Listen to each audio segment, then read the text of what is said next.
Horses neglected and near death. A Sumner County rescue group made the trip to Marshall County this afternoon to save them.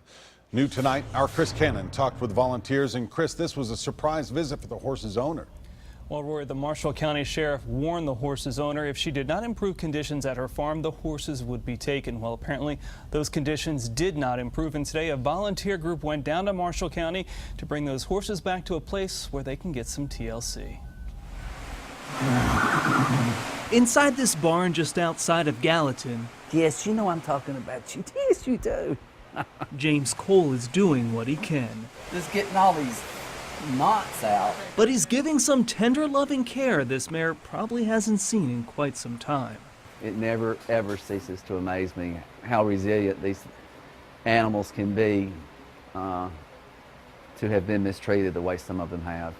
A crew from Volunteer Equine Advocates traveled from Gallatin to Lewisburg in Marshall County Monday to rescue 8 horses from a farm. It looked like they had just put hay out. You know, the horses obviously hadn't had hay all winter long. Volunteers say one horse is near death, another is pregnant, and each one of them is in bad shape. This doesn't happen overnight. That takes months and months of not feeding a horse to get them to this point where they're this skinny. An anonymous tip to the Marshall County Sheriff brought these horses here, and they'll stay inside these stalls for a good while. It goes on for at least a month most of the time for each of them as we get their weight built back up and the vet checks and make sure there's no problems for them. It's a transformation the volunteers look forward to witnessing.